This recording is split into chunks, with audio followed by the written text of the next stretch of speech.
सभी भाइयों को राम राम, नमस्कार, सत श्री अकाल। मैं आपका दोस्त अनुराग करता हूँ एक नए ब्लॉग के साथ आपका स्वागत।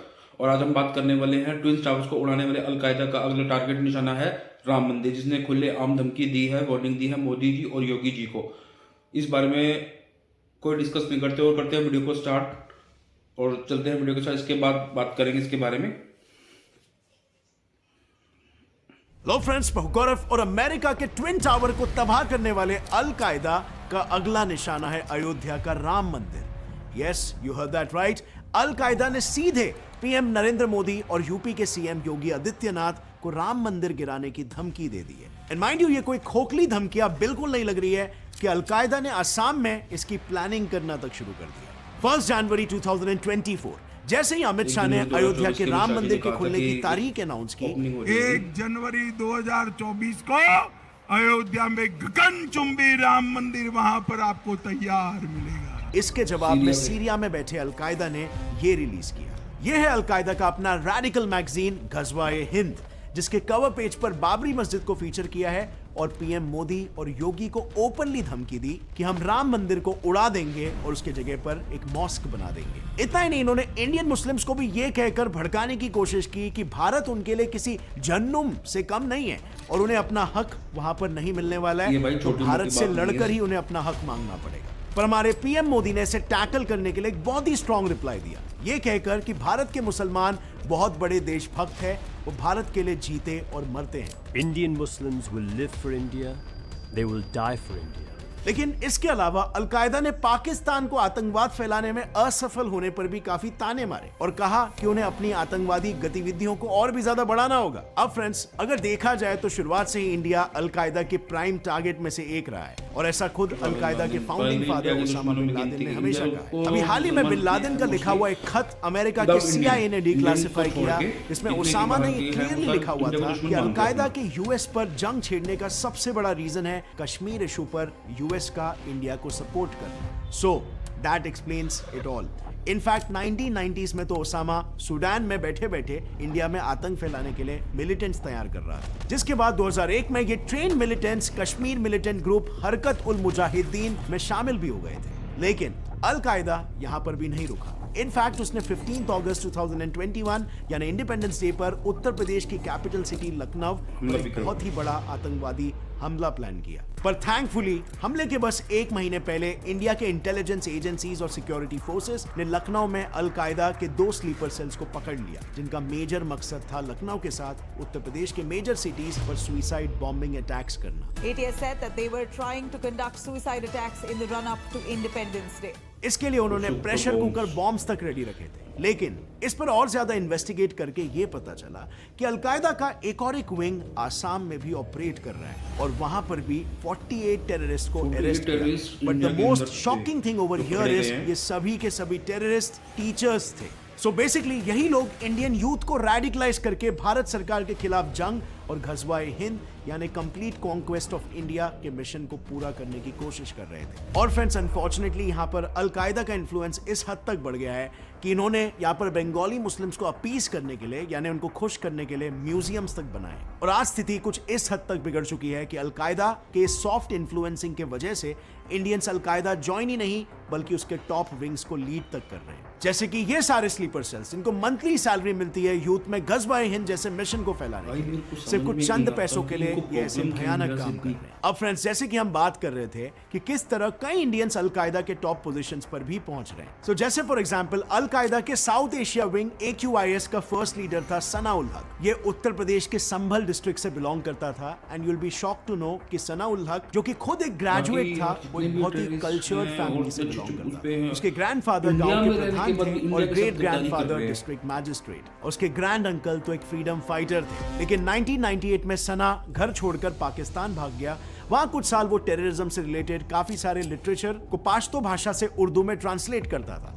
फिर वहां से वो अफगानिस्तान गया, जहां ओसामा ने उसके काम से खुश होकर उसे अल कायदा के प्रोपोगेंडा सेल में एक पोजीशन दे दी। इस सेल में रहकर उसने 4 किताबें लिखी एंड देन कुछ ही महीने में उसे AQIS का लीडर बना दिया गया। लेकिन हाल ही में हुए यूएस एयर स्ट्राइक में ये अफगानिस्तान में मारा गया। बट सोचने वाली बात यह है कि अलकायदा का प्रोपोगेंडा इन एजुकेटेड इंडियंस तक पहुंचाया कैसे जाता है? वेल, इसका एक जरिया है social media. Yes, al Qaeda social media पर अपना रिक्रूटमेंट प्रोसेस भी चलाता है और इस ऑपरेशन का भी चीफ एक इंडियन ही है। उसका नाम है फरहतुल्लाह घौरी। इसे आप एक तरह से अलकायदा का सोशल मीडिया मैनेजर समझ लो। ये साउथ एशिया से अलकायदा और लश्कर तैयबा के लिए रिक्रूट्स को ढूंढता है और फिर इन न्यू रिक्रूट्स की टेरर कैंप्स तक की जर्नी को भी फंड करता है। कैन यू इमेजिन, ये पिछले 30 सालों से अलकायदा के लिए काम कर रहा है, लेकिन आज तक एक भी इंटेलिजेंस एजेंसी के पास इसकी एक भी फोटो नहीं है। इनफैक्ट, डिड यू नो, अब तो इंटरनेशनली भी अलकायदा की पोजीशन इतनी स्ट्रांग हो चुकी है कि अलकायदा के ये टेररिस्ट रशिया यूक्रेन वॉर में रशिया के अगेंस्ट लड़ भी रहे हैं।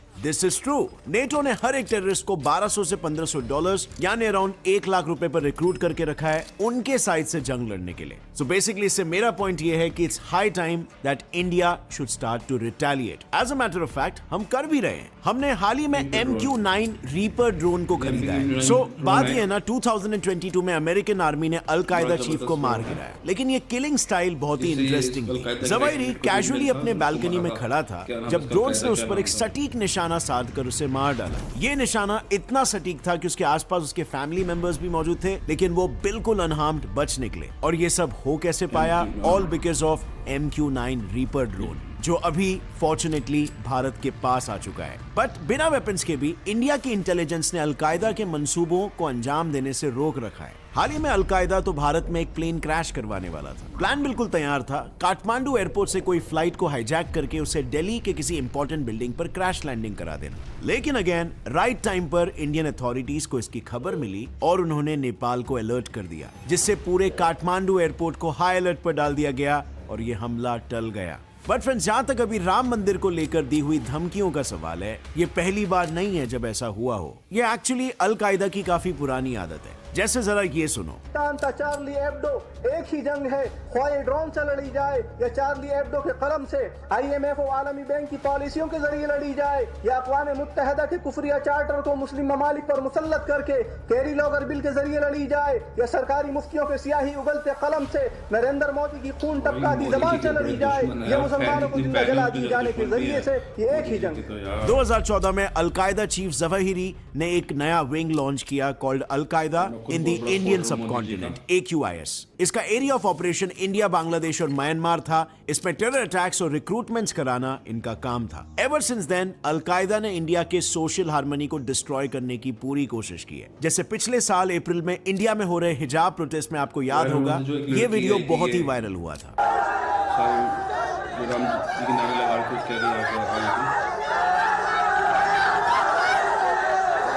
एक वीडियो जारी करके इस लड़की को आर ब्रेव मुजाहिद सिस्टर बुलाया है और उसकी तारीफ में कविता भी लिखी थी। इन प्रोटेस्ट के बारे में कर्नाटका हाईकोर्ट ने यह कहा था कि ये कोई ऑर्डिनरी बात नहीं है कि बच्चे इस तरह के वेनमस प्रोटेस्ट कर रहे हैं। इस पूरे मुद्दे पर कर्नाटका की सरकार ने ये सवाल उठाया कि इसमें डेफिनेटली कोई ना कोई बाहरी अनसीन पावर्स का हाथ जरूर है एंड नो प्राइजेस फॉर गेसिंग वो ऑर्गेनाइजेशन कौन है। लेकिन जून 2022 को अलकायदा ने तो सीधा सुसाइड अटैक्स की धमकी दी थी और उसके टारगेट्स थे गुजरात, यूपी, मुंबई और दिल्ली। एंड माइंड यू, ऐसा पहली बार हुआ है कि अलकायदा ने जगहों के नाम स्पेसिफाई किए। वेल, ये सब हुआ था बीजेपी स्पोक्सपर्सन नुपुर शर्मा के बयान पर। उन्होंने लिटरली जंग का ऐलान कर दिया था। उन्होंने ये तक कहा कि हम अपने बच्चों की बॉडीज पर एक्सप्लोजिव्स बांधकर यहाँ पर अटैक्स करवाएंगे। वेल, गवर्नमेंट ने तो तुरंत इन सिटीज और स्टेट्स को हाई अलर्ट पर डाल दिया और शायद उसी वजह से ऐसा कोई हमला नहीं हुआ। अब अलकायदा के इन साजिशों के जवाब में इंडिया के यूनियन मिनिस्टर मुख्तार अब्बास नकवी ने उन्हें एक बहुत ही स्ट्रॉन्ग संदेश दिया है कि अलकायदा मुसलमानों का रखवाला नहीं